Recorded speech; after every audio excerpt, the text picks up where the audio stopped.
Hi everybody. So today we have Assistant Professor Danfeng. He's going to talk about some of his research-related topics. So yeah, with that being said, take it away. Okay, thanks. Thanks for inviting me to talk about my research, and thanks for the free pizza, which I haven't had since I finished my PhD. I used to have a lot of free pizza when I was a PhD. So today I will talk about my thesis. It's a little bit research heavy, but I will try to make most of the topics accessible to you. Okay. So the topic is about some and practical methods for full system timing channel control. So it might not make sense for you now, but I will tell you what it is. So how many of you have heard RSA, other than it's a very rich company? Okay, so RSA is one of the widely used cipher nowadays. So it's used for two purposes. One is to encrypt some message, and the other one is to sign some message so that the attacker cannot forge for your signature. So the RSA cipher is believed to be safe, meaning that if the attacker can see both the encrypted message and the decrypted message, it's computationally impossible for the attacker to reverse engineer what your private key is. So from the math, it's just a function which maps some encrypted message to decrypted message. And it's not possible for the attacker to know what the private key is. But in reality, the RSA cipher must be written as some source code, and it must be executed on some physical machine. But the physical execution of the cipher actually creates some vulnerability. So this source code demonstrates how a core piece of the RSA decryption algorithm. The detail here is less relevant, but you need to understand here the key computation for the RSA cipher is to compute x to the power of k, where k is a private key. Okay? So that's the key computation. And inside of the source code, notice this branch here. So this algorithm looks at each bit for the private key. If the bit is 1, it does some computation here. Otherwise, this computation is skipped. Okay? So what's the problem here? The problem is that the execution time of this program depends on your private key. Because of this branch, it actually depends on each bit of your private key. Okay? So the inside here is that the execution time of this algorithm depends on your private key. And such timing information can be used by the attacker to guess what your private key is. And there are practical attacks that is exactly based on this insight. So the attacker can just look at the execution time of the algorithm and reverse engineer what your private key is. Okay? So this is something called a timing channel, an information channel which leaks information by the timing of the computation. So in general, we can think our computer produce some observable events, such as the network packets, the outputs to the screen, or some writes to the disks. Okay? So traditionally, information security focuses on how to protect the contents of these events by methods such like crypto systems. But even you can perfectly encrypt the contents of the contents, the attacker can still look at the timing of all these events and reverse engineer what the secret data is. Okay. So in general, a timing channel is the information channel in which the adversary learns your secret data by analyzing the timing of these public events. So that is a timing channel. So timing channels were recognized back into the 70s, but only in 1996, Kosher's seminal paper demonstrates that such channels can actually be used to break some crypto systems. including the deep-fulfillment system, the RSA, DSS, and so on. So it's a real threat. It's not just some possible threat that everyone can forget about. But this seminal paper, it only works on embedded system where the timing signal strongly correlates with your confidential computation. So for a while, people believed that it's not possible to use the timing signal to break these systems if I run the software on a commodity operating system, commodity hardware, and even across the network because of the noise added to the timing signal. But in 2003, researchers shows that it's actually possible. They demonstrated a remote attacker who communicates with the computer system across the noisy network. But by observing the response time, the attacker can still break the RSA system. He can still compute what is the private key by just looking at the response time. So timing channels are actually practical. And later, researchers found that the data cache actually is a rich source of timing channels. As long as the attacker can share some physical machine with the confidential computation. Because the data cache is shared, the usage of the confidential computation can be probed by the attacker. So some work even show that such timing channels can break the AES, which is another crypto system, in just several seconds by observing the patterns of using the cache. Data cache is not the only trouble. So virtually, any shared hardware resource can be used to leak information. So examples include the processor, the instruction cache, the branch predictor, and so on. So the idea here is that as long as the confidential computation uses some hardware resource, and the attacker shares the same hardware, the attacker has some way to probe your usage by looking at the timing of his own operations. And the scenario that the attacker may share some physical machine with the confidential computation, it's actually reinforced in the age of cloud computing. Because nowadays, many computations are shifted to the clouds, and the attacker might share some physical machine with your confidential computation. Some recent work shows that it's also possible to launch timing attacks in the clouds as well. So in a word, these timing channels are real threats to security. You might not be aware of any real timing attacks which steals your credit card, but it's likely to happen if we don't do anything right now. Okay. So today, I will talk about my thesis, which is about how can we build provably secure systems to prevent those timing channels. So my thesis has several pieces. Some of them are focusing on the system level security. Some of them work on the programming languages, design new languages to ensure security. And some of the work on the hardware security, design new hardware description language to enforce security. For the sake of time, I will only talk about two of them today. So the first piece is some system level work. So we want to control the timing channels in the computer system in general. Then I will describe another approach, which is some protection at the language level. We can design some new programming language to control the timing channels. So those are the things I will talk about today. And by the way, stop me if you have any questions. So let's first make it clear what is our attack model. We first talk about the system level security. So we assume a remote attacker who observes the events which is sent by your computer system. Typically, the events can be the network packets you send to the internet.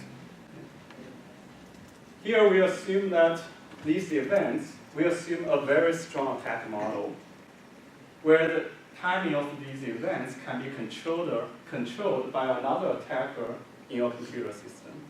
So the idea is that the attacker inside of your computer system can transmit some of your private information out to some attacker out of your system in some very subtle ways that you can never detect. Because we focus on timing channels, we assume the contents of the network packets are protected somehow, or they don't leak any information. So the thing here is that we want to prevent the timing leakage in the timing of these events. So that's the basic model here. And sometimes you will hear the word covered channel. Basically, that is a channel that is controlled by the attacker. So in this case, if this is a covered channel, an attacker can manipulate the timing of those events so that some information can be conveyed to another attacker. Sometimes we say the channel is a side channel, meaning that the timing is not controlled by the attacker, but the timing just leaks some information without the involvement of the attacker, like the RSA implementation. No attacker involved in it, but the implementation leaks some information in the timing. Okay. My work handles both of them, both the cover channel and side channels. So now, before I start, let's actually think a little bit about how can we actually mitigate the leakage in the timing of these network packets. You might have some quick ideas, like what if we delay all of the events to some fixed intervals, so that all of the events are delivered at some fixed intervals. Another idea is to add some random noise to the events.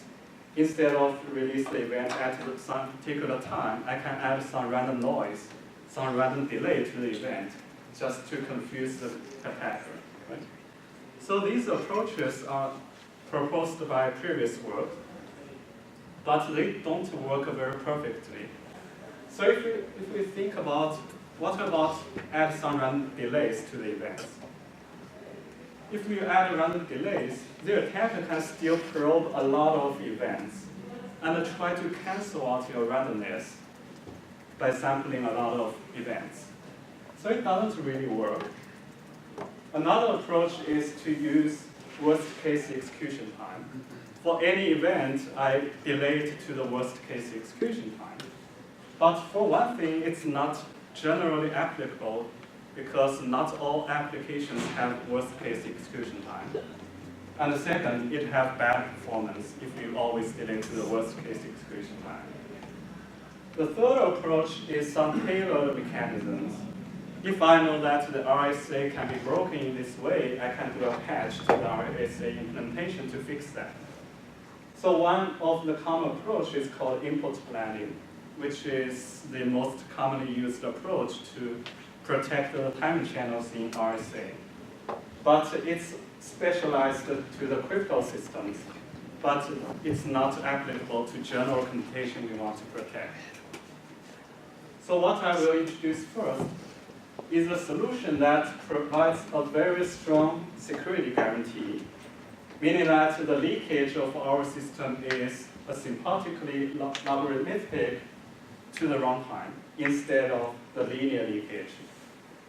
Second, it's effective in practice. We don't want to have very bad performance. And lastly, it applies to general computation. So that's our goal. So how does it work? Let's first take a high-level view of our attack model. So we have a computer system to protect against, And the computer system produces some events. We call it source events. In our attack model, the only thing the attacker can do is to look at the timing of these events and then try to infer what your confidential data is. In order to mitigate such timing channels, we introduce, so in this model, the information is encoded in the timing, and that's something we want to protect.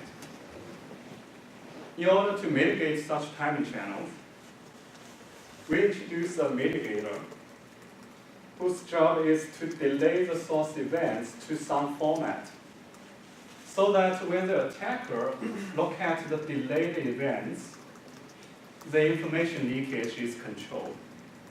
So you can think it as a moderator, which takes the source events and moderates the timing of the source events, so that the attacker can gain much less information from the timing.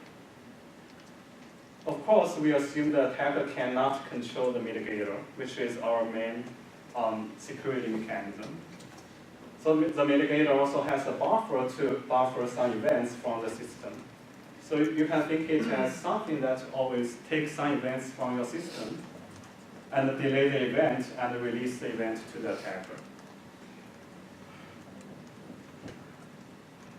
And the main job of the mitigator is to control the leakage in the delayed events, which is the only thing that is visible to the attacker. So how can we do that?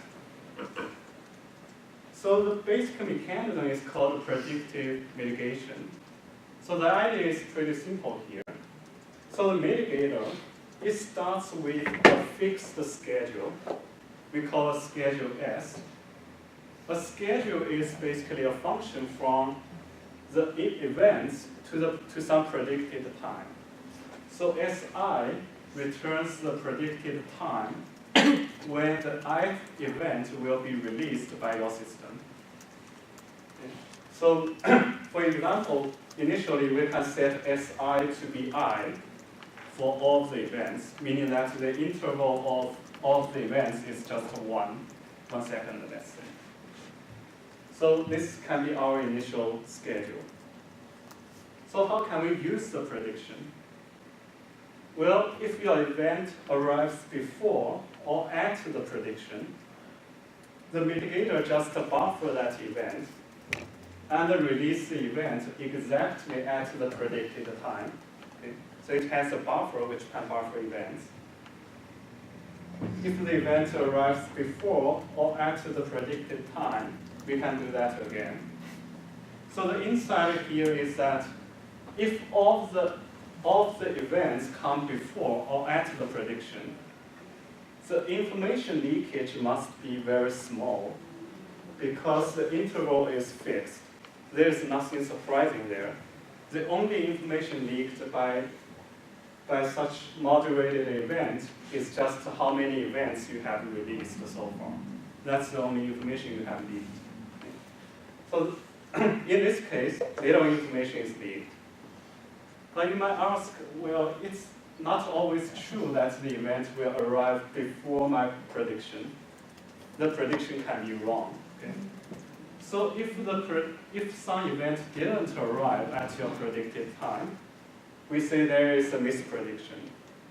There are two solutions. One is to add some dummy events, to send out some dummy events, but it's not always doable because we believe the attacker can still can still try to learn whether it's a dummy event or it's a real event. So we didn't take that approach. So we don't add a new event here. Then the result is that the attacker can see there is an absence of event when there is a misprediction. And when there is an absence of event, some information is leaked. Okay? It's some surprise for the attacker. He didn't see an event at this predicted time. So the adversary can observe the mispredictions, and this misprediction leaks some information. So how can we handle it? Well, remember our goal is actually to control the timing leakage over a long time. If we leaked some information at this point, we want to make future information leakage less likely. Okay? And we can do that by update our schedule, by update our predictions, to make it longer, to make our new predictions longer than the prediction before. So one simple example called fast doubling is you always double your previous prediction. So in this case, when there is a misprediction, we double all the predictions. Now the interval becomes 2 seconds instead of 1 second. Okay? And in this case, we say the event source is penalized because the events gets delayed for a longer time. Now we are using the new schedule here. And again, when the events arrive before or at the predicted time, little information is leaked. When there is a new misprediction, the schedule is updated again. It will be doubled again to make sure that future leakage can be less likely. Okay. So that's the basic description of this mechanism. It sounds pretty simple, but it has some very strong security guarantees. So now the question is, given this mechanism, how much information at most can the attacker learn from such mitigated events? So we apply information theory here. So in order to see how can we quantify the information leakage, we define epoch, a period of time during which the mitigator meets all of the predictions. So in this example, there are 3 epochs, and the epochs are separated by the mispredictions. Okay? So the insight here is that inside of an epoch, the information leakage is very small because what you leaked is just the length of the epoch. How can we quantify the information leakage? Information theory tells us that in order to quantify the information leakage, we can look at all of the possible observations for the attacker. If the attacker can only see either 0 or 1, the leakage is just 1 bit. Okay. So here we want to quantify how many timing variations the attacker can actually possibly see, no matter what your secret is. If we can calculate this number, the variations observable by the attacker, we can use information theory to calculate what's the capacity of this information channel. It should be the log of the number of timing variations. Okay? So let's do the calculation. So how many possible observations can the attacker see for the mitigated events? The first piece of variation is inside of each epoch. And the variation is at most the length of each epoch, which is bounded by t plus 1 if the system runs for time t. So the variation for each epoch is at most t plus 1. The second piece of variation is how many predictions, how many new schedules can you have at each misprediction. So the mechanism I talked about, the doubling scheme, there is just one possibility. But in general, the mitigator can choose between multiple schedules and pick one of them. So if we say that at misprediction I, there are mi possibilities, and there are mi possible schedules for the next epoch. And finally, the variation is also affected by how many epochs you have for the runtime of P. Okay. So these are the parameters we need to calculate the variations. Given these variations, it's not very difficult to compute the total number of possible variations given this mechanism is bounded by t to the power of n times the products of mi's. Okay. So what does it tell us? Information theory tells us if you can bound all of the possibilities, the information leakage, the channel capacity, is bounded by the log of that number.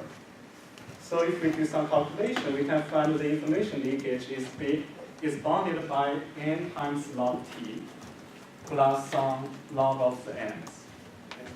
Okay. And where t is how long your system runs, n is the number of epochs in your system, n is the number of possible schedules at each misprediction. So this term looks good because here we have a log T. It's a sublinear linkage bond. So what we propose is actually a framework. I showed you an example and how can we calculate the leakage. So if we use the doubling scheme, the scheme where you always double the previous prediction, the leakage can be proved to be bounded by log square T, where T is how long the system runs. So it's a much tighter bond than the case you add random noises to the system. If you add a random noise, the leakage bond is OT. Okay, so it's much tighter. So this piece of work actually proposed some general framework to allow different kind of mechanisms. So the doubling scheme is one possibility, and there are many other possibilities, which I wouldn't have time to talk about. So how does it work in practice? I wouldn't show you the number here, but it works. It's very practical.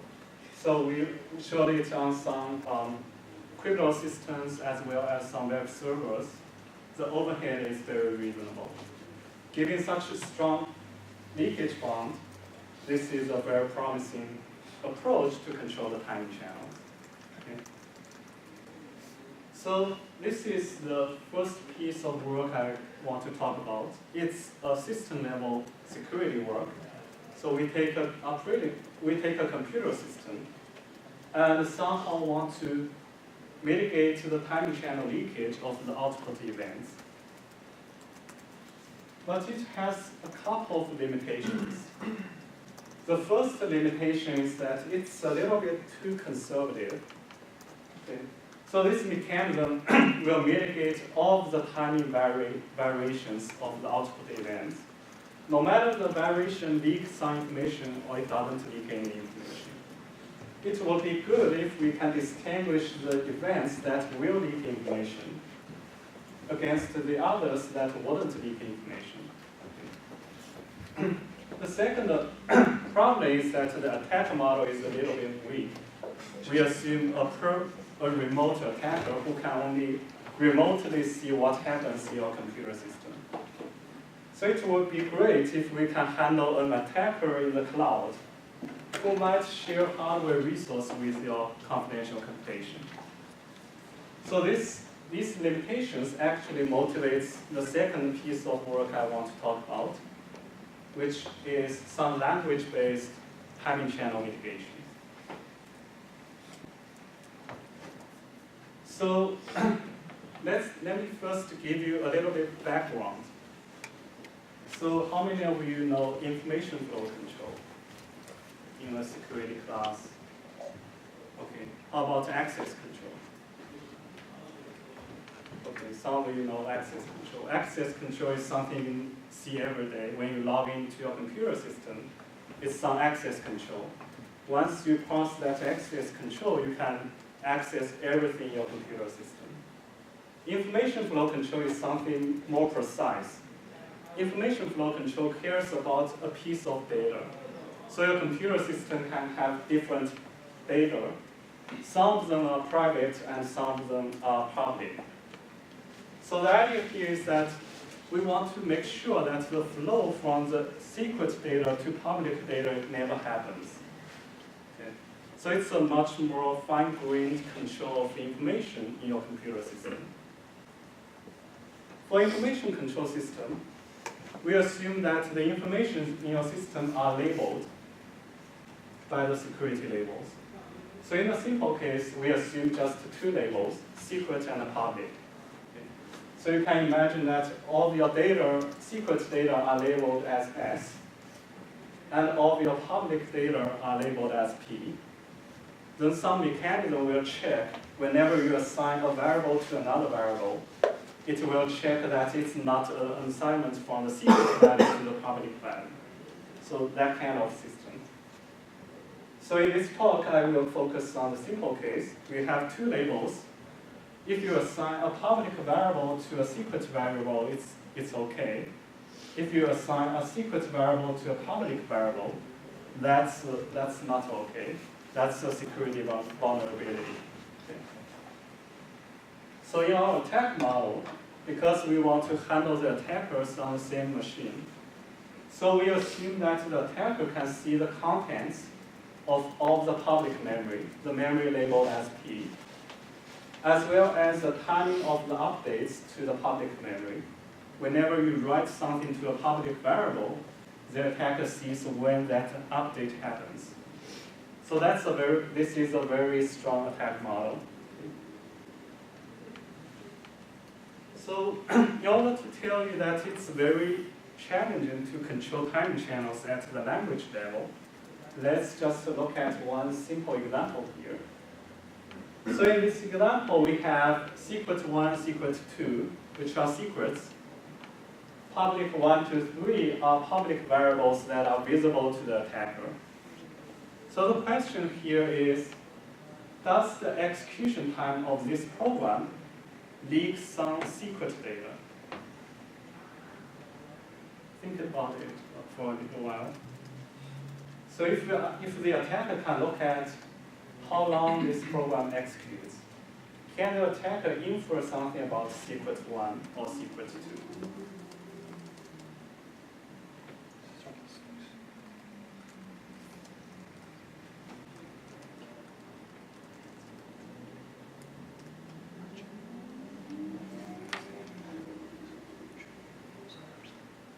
Any answer? Yeah. Yes, because if only the if statement executes, it'll take a shorter amount of time than if it checks the if and then it's not true and it goes to the else. Can you repeat that? If The execution time will be shorter if the if statement is true than if the if statement is false. the answer is right, but why? Why it's shorter? Because it is a longer flow of execution whenever the if statement is false. When it's false, we execute the 4th line. Then the control flow goes to the 5th line. If it's true, we go to the 2nd line, then it goes to the 5th line. Roughly the same kind of instructions are executed. That's possible, but it's not the major reason here. One gets cached, so yeah. Right. Yeah, exactly. So the problem here is really when secret 1 is true, public 1 will be cached. Then when line 5 is executed, it will be much faster because the data is already cached. So the problem here is that the data cache can affect the timing of the program. Why it's difficult to control timing channels at the language level? Because the timing information is not visible at the language level. It's harder to reason about the data cache. If I don't know anything about architecture, I'm not aware of the existence of data cache, and I don't know how long it executes. Okay? So in other words, the programming model don't capture the timing. The source code don't capture timing. And that's exactly why it's very, very hard to look at the source code and tell whether there is a timing channel or there is not a timing channel. So in fact, beneath the iceberg that is exposed by your programming language, there are so many hidden pieces that can affect the timing of your program. Like the operating system, the compiler, the data instruction cache, the TLBs, and so on. But none of these pieces are visible in your programming language. So in order to control the timing channels at the language level, we need some interface between the language abstraction and the language implementation, so that just enough information is exposed to your programming language. But the challenge here is really how can we make the interface both concise and sufficient. Conciseness here is very important because the programmer already have a lot of things to do at the language level. So we don't want to make the programming language too complicated. So in order to solve this problem, we introduced a new security interface between the language and the language implementation. So before I tell you how the interface look like, let's first abstract your hardware. Let's first define machine environment as a hardware state that can affect timing, but not visible at the programming language. So examples include the data cache, the processor, and so on. We first abstract the machine environment according to the security labels. So for instance, we can split the data cache into two parts. One is a secret partition, which can be only used by secret data. One is the public partition, which can only be used by the public data. So the idea here is that we can logically partition your hardware according to these security labels. Okay. For a processor, you can time multiplex the use of the processor, so it can still be logically partitioned. The abstraction of your machine environment can be introduced to your programming language by two new labels for each instruction in your programming language. So we introduced two labels. One is called the read label, one is called the write label, to each instruction in your programming language. I will tell you a little bit more about these labels. So they actually serve as an interface between your high-level programming language and the low-level machine implementation. So the first piece is called a read label. A read label restricts how the machine environment affects timing. For example, how the data cache can affect timing. It's an up bound on the timing influence, meaning that if the label is P, it means the secret part of your data cache can never affect the timing of this instruction. So it's a contract on the hardware. The hardware guarantees that when this piece of label is public, the hardware will never allow the secret part to affect the timing. So this is the first piece. The second piece is a write label, which is dual to the read label. A write label restricts how the machine environment or your data cache can be modified. It serves as a lower bound on the updates to the machine environment, meaning that if this label is secret, you are telling the hardware that, hey, hardware, you cannot modify the public part of the data cache. Otherwise, it's not secure. So it's a piece of contract between the software and hardware. So there are contracts between the software and hardware. And on the hardware side, they form some restrictions. Giving a particular label for read and write, the hardware needs to enforce some restrictions. I have already introduced the first two restrictions. And the last restriction is that the content of your machine environment, the secret machine environment, for instance, the secret data cache, cannot be copied to the public data cache. So those are the restrictions on hardware. I won't go into details of how can we implement hardware and how can we verify hardware who follows these restrictions.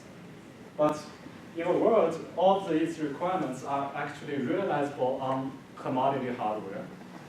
And in one of my recent work, we formally verified a very efficient MIPS processor, which actually obeys these restrictions. So on the hardware side, the problem is solved. So this contract can actually be implemented by the hardware, and it's still efficient. So what about the software? What we can do given these labels? So we use these labels to design a type system. A type system that controls timing channels. You might see type systems that enforce type safety, like Java type system, the C type system. But here we have a type system that actually guarantees security. Okay. So here is how the new language would look like. It's just like the C language. Okay? We have assignments, we have loops, we have branches. The exception is those labels. For each instruction, we stick in 2 labels. You might think that, well, ask the programmers to write down these labels can be very tedious. But actually, a type inference system can actually infer those types for the programmer. So the annotation burden can still be very low on the programmer's end. So I wouldn't go into the type system, but the high-level view of the type system is that it's a formal system that automatically checks all the timing channel leakage in your program, given these labels. We proved that any well-typed program eliminates all possible timing channels in your program, as long as the hardware obeys the contract. Okay. So all these things can be formally proved given a type system. Question? No. So here's a high-level view of what the type system can do and what we have proved, what security guarantees we provide. That sounds good. So given this type system, we can make sure that any well-typed program, we are 100% sure that there is no timing channel. But the type system can be a little bit restrictive. So for instance, if we have a program that checks a password, this program leaks 1 bit of information, which is whether this password is valid or not. Okay? The type system will reject this program because it leaks a very small amount of information. But in practice, we want to allow such programs as long as we can prove that the information leakage is very, very small. So for this end, we introduce another primitive to the programming language, which is called mitigate. So mitigate basically wraps a piece of code which might leak information and do something to mitigate the timing channel leakage inside of this piece of code. Okay. So in general, with these primitives, we proved that a well-typed program with these mitigate commands leaks at most log k times log t bits, where k is the number of mitigate blocks executed at runtime, and t is how long the mitigate blocks run. So as you can see, it's a very strict leakage bound. It's sublinear.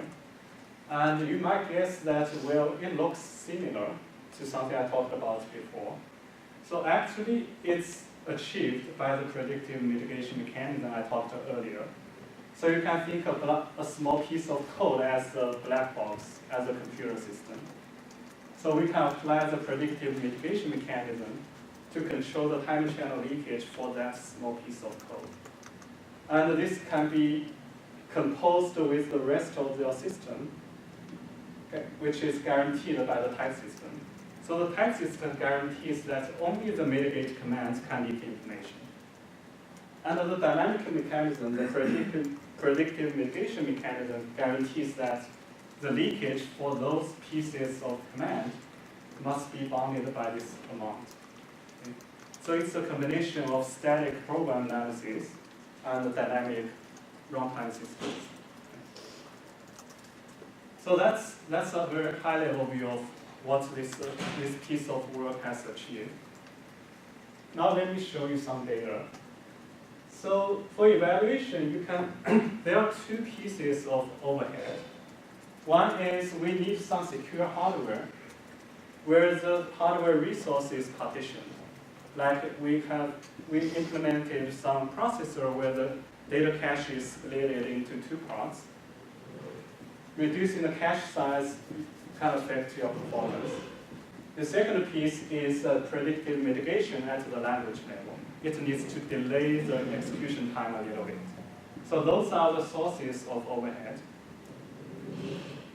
Although I didn't talk about this in today's talk, we formally verified and implemented a mixed processor. It has a rich RSA so that we can run a recent version of OpenSSL with off-the-shelf GCC. It implements a classic 5-stage in-order pipeline with some non-trivial techniques, such as data hazard detection, stalling, data bypassing, and so on.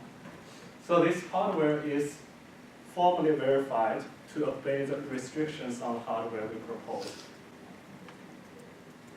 So here is some evaluation results. We evaluated on 2 security benchmarks, MyBench and OpenSSL.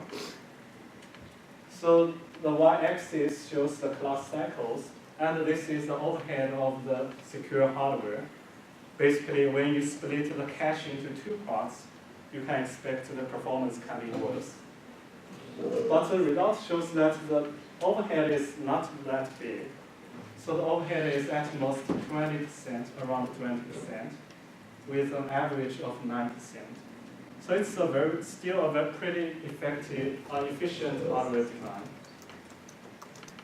In order to tell how the hardware, what is the overhead if we combine the software mitigation mechanism with the hardware enforcement, we did a case study on the RSA example.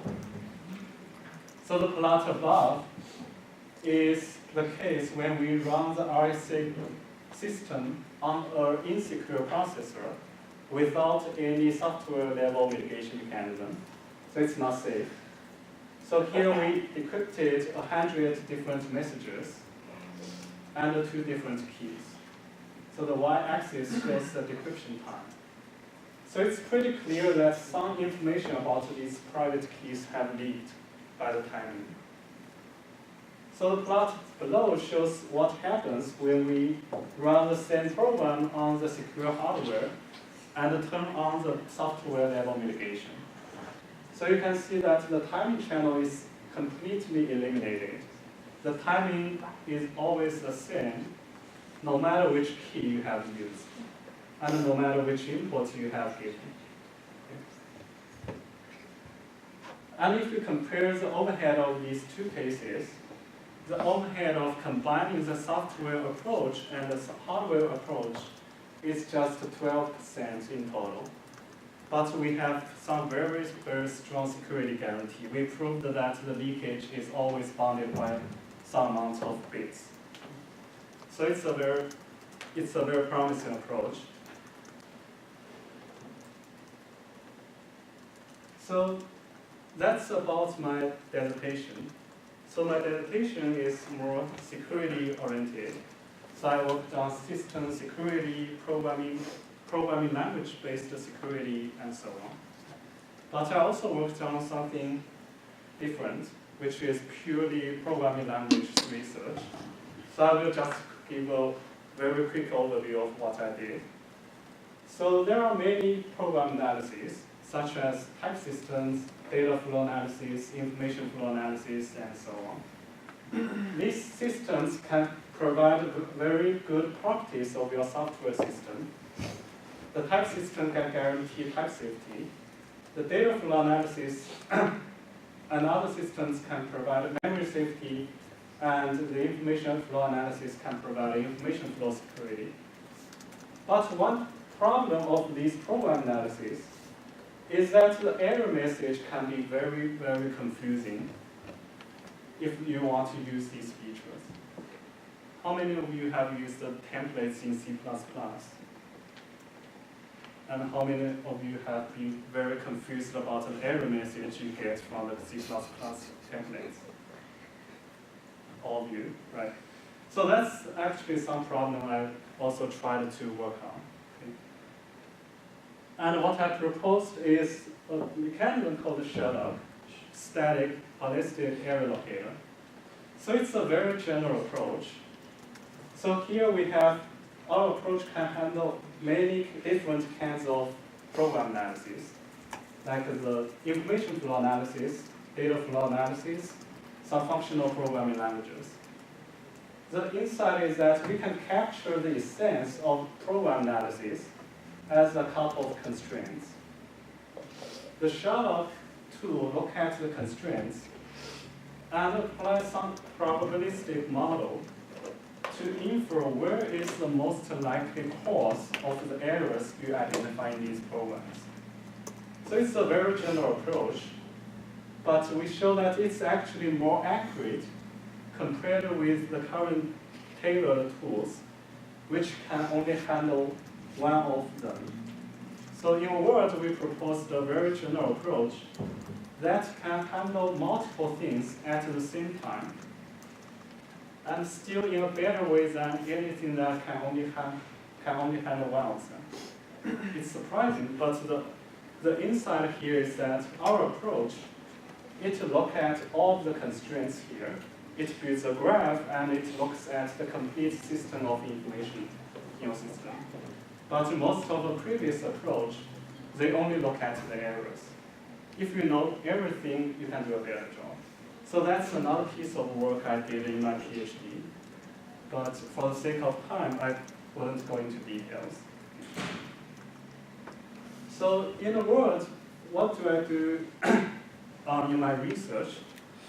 I'm broadly interested in any research area, any research in the area of security, programming languages, and language-based security, the intersection of these two areas. So I have focused on the security aspect throughout this talk, but I'm also interested in working on other things. And if you are interested in any of the topics I have talked about, just feel free to contact me for any follow-up questions, or in general, like if you want to go to academia after your graduation, what should you prepare for? Okay.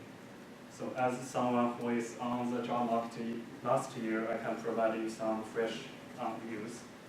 So anyways, if you are interested in anything, or if you have any questions, just feel free to contact me. And thank you. I'd happy to take further questions.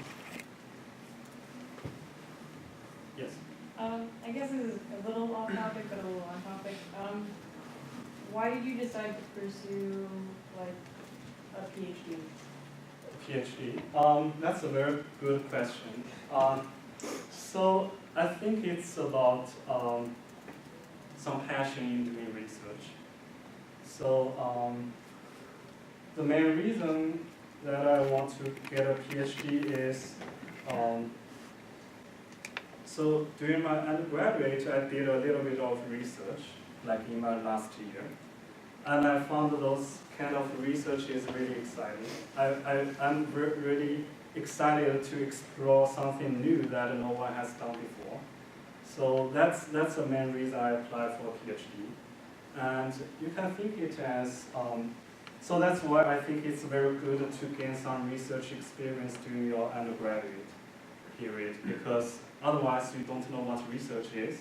You know what we taught on the classrooms, but you don't know what is beyond the textbooks, and what are all the possibilities you could explore if you do some research.